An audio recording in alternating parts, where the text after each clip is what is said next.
Bonjour à toutes et à tous. Avec vous ce matin, Jean-Michel Lès de l'Église protestante de La Réunion et aumônier des forces armées dans la zone sud de l'océan Indien. Si à la suite de cette émission, vous souhaitez nous contacter, vous avez la possibilité de le faire en téléphonant au 02 62 41 63 91 ou nous écrire à Église protestante de La Réunion, 123 allée des Saphirs, 97 440 Saint-Denis. Le texte que j'ai choisi, et qui est le texte du jour de ce matin, se trouve dans Matthieu 15, versets 21 à 28, que je vous lis maintenant.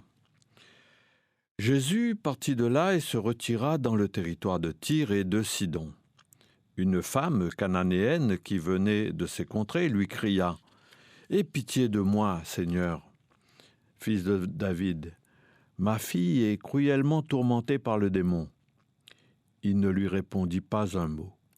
Ses disciples s'approchèrent et lui demandèrent « Renvoie-la, car elle crie derrière nous. » Il répondit « Je n'ai été envoyé qu'aux brebis perdues de la maison d'Israël. » Mais elle vint se prosterner devant lui en disant « Seigneur, viens à mon secours. » Il répondit « Il n'est pas bien de prendre le pain des enfants et de le jeter aux petits chiens. » « Oui, Seigneur, dit-elle, pourtant, les petits chiens mangent les miettes qui tombent de la table de leur maître. » Alors Jésus lui dit, « Ô femme, ta foi est grande, qu'il te soit faite comme tu le veux. » Et à l'heure même, sa fille fut guérie. Nous voyons dans ces échanges entre la femme cananéenne et Jésus des mouvements, des personnes en mouvement. Personne qui bouge. Pour l'instant, Jésus se dirige vers un territoire où, en principe, il devrait avoir le temps de se poser et de se reposer. Alors qu'il s'en approche, une femme issue de ce territoire se met à crier après lui. Si Jésus est au bord de la frontière, la femme, elle, la dépasse largement, en tout cas socialement parlant. Elle la dépasse pour plusieurs raisons. La première, parce qu'elle est une femme qui n'hésite pas à se mettre en chemin, à courir vers Jésus et ses disciples pour lui demander de guérir sa fille. Socialement, cette femme n'a pas à tenir de conversation avec un homme. Qui plus est, elle qui est païenne. Elle n'a pas à adresser la parole à un juif, à un pur, elle qui est impure. Elle en franchit donc des frontières, celles des conventions sociales, celles des controverses pénibles sur le pur et l'impur, et peut-être celles qui sont tout simplement géographiques. Elle se met donc en mouvement. Elle se donne les moyens d'une rencontre, au risque de se faire jeter, au risque d'être rejetée et renvoyée. Mais quelle agitation de sa part, quelle mise en mouvement! Est-ce bien nécessaire tout ce bruit? Pas toujours facile, nous le savons. L'Évangile a besoin que l'on s'engage. La parole, pour être transmise, a besoin d'être proclamée au-delà des frontières, au-delà de ce que nous sommes capables de dire ou de faire. Et cet au-delà peut parfois nous sembler plein de l'agitation de cette femme. Ici et là, il nous faut courir pour nous faire voir, crier pour nous faire entendre, nous agiter pour attirer l'attention, défendre notre cause, défendre nos biens. Chacun peut s'engager, chacun peut se donner corps et âme, et c'est déjà pas mal pour une cause. Finalement, l'attitude des disciples dans cette histoire n'est-elle pas la meilleure ? Attitude contemplative qui permet de prendre soin de la parole, soin de Jésus, sans pour autant s'épuiser à la tâche. Ils sont dérangés par cette femme bruyante, criant derrière eux, par cette femme qui aboie son malheur et gémit sur le sort de sa fille. Et leur seule préoccupation est qu'elle les laisse tranquilles. Ils se coupent de tout, de la parole et de la vie. Comme pour s'opposer à la femme, Jésus lui répond par un silence. Puis, en réponse à ses disciples qui lui demandent de la libérer, de la renvoyer, autrement dit, de s'en débarrasser, parce qu'elle crie derrière eux et que ça les importune, ce qu'on peut facilement comprendre, Jésus prononce cette phrase assez terrible à entendre. « Je n'ai été envoyé qu'aux brebis perdues de la maison d'Israël. » Jésus et la femme sont en mouvement, en déplacement. Et de ce déplacement va naître une rencontre où la foi va se trouver grandie ici ou là.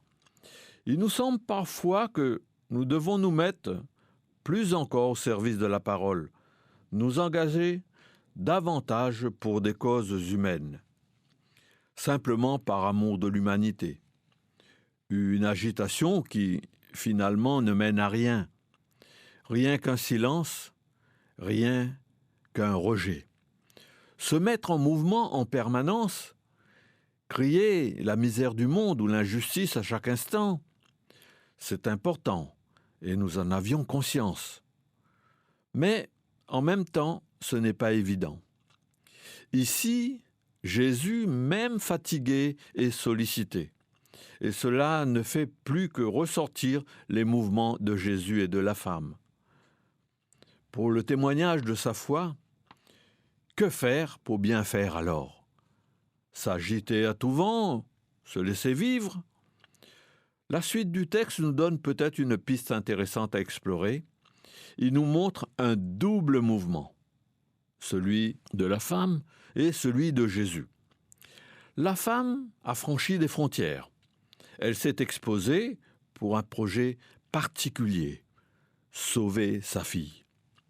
Devant le refus de Jésus, son discours change. Il devient l'expression tout simple de sa foi. Elle croit. Elle croit que Jésus est le Seigneur. Elle croit que Jésus est celui qui donne de l'espérance à sa vie. Et cela advient en même temps que la guérison de sa fille. Elle croit, et au nom de cette foi, elle aussi peut recevoir une parole de grâce, une parole qui redresse et fait vivre.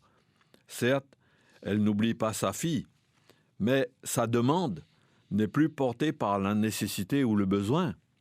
Sa demande est maintenant portée, soutenue par sa foi uniquement.